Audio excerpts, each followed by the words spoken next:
Friends నమస్కారం అండి. Welcome to PF information Telugu. ఈ వీడియోలో పిఎఫ్ అప్లై చేస్తుంటే మరొక కొత్త ఎర్రర్ అనేది కనిపిస్తుంది. దాంతో మనకు పిఎఫ్ అప్లై చేయడం అయితే ప్రస్తుతం కావట్లేదు. ఇది ఫస్ట్ టైము కొత్తగా కనిపించేటటువంటి ఈపీఎఫ్ సాంకేతిక లోపము. అదేంటో మీకు చూపిస్తాను. వీడియోకి లైక్ చేయండి. కొత్తగా చూసేవారు సబ్స్క్రైబ్ చేయండి.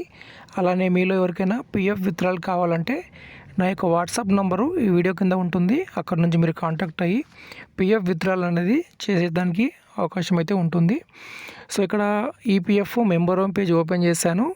యూఏఎన్ నెంబరు, పాస్వర్డ్, క్యాప్చా కూడా ఎంటర్ చేసి మనము లాగిన్ అవుతాము.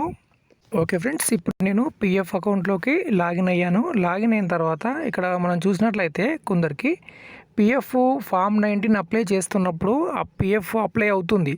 కానీ ఎవరైతే 10C అప్లై చేస్తున్నారో ఫామ్ 10C పెన్షన్ విత్డ్రాల్ చేస్తున్నప్పుడు ఈ విధంగా మనకు ఒక కొత్త ఎర్రర్ ఇక్కడ కనిపిస్తుంది. ఇక్కడ చూడవచ్చు, date of exit in respect of member is not available అని చూపిస్తుంది.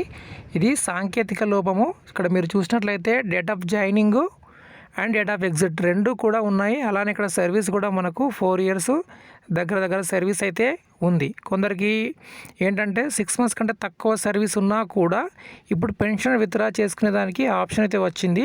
ఇక్కడ వీరికి 4 years పైగా సర్వీస్ అయితే ఉంది. అయినా కూడా ఇక్కడ వీరికి respective date of exit not available అని చూపిస్తుంది. ఇది ఒక సాంకేతిక లోపంగా మీరు గుర్తించాలి. ఇలా మీలో ఎవరికైనా వస్తున్నట్లయితే ఒక 1 hour తర్వాత లేదంటే 1 day తర్వాత మీరు ట్రై చేయండి. తప్పకుండా పెన్షన్ అనేది మనము అప్లై చేయవచ్చు. పిఎఫ్ ఫామ్ 31 కానీ ఫామ్ 19 కానీ ప్రస్తుతం అప్లై అవుతుంది. కేవలం పెన్షన్ అప్లై చేస్తున్నప్పుడు మాత్రమే ఈ విధంగా సాంకేతిక లోపం అయితే కనిపిస్తుంది. ఈపీఎఫ్ ఇలానే పనిచేస్తుంటుంది. ఎప్పుడు ఏదో ఒక సాంకేతిక లోపం అనేది వస్తూ ఉంటుంది. 30 రోజుల్లో కనీసం ఒక 15 రోజులు ఈపీఎఫ్ వెబ్సైట్ ఖరాబ్ నడుస్తుంది. ఎప్పుడు కూడా అది కరెక్ట్గా ఓపెన్ అవ్వదు. ఇది మామూలే.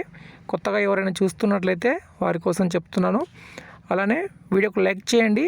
కొత్తగా చూసేవారు సబ్స్క్రైబ్ చేయండి ఫ్రెండ్స్. ధన్యవాదాలు.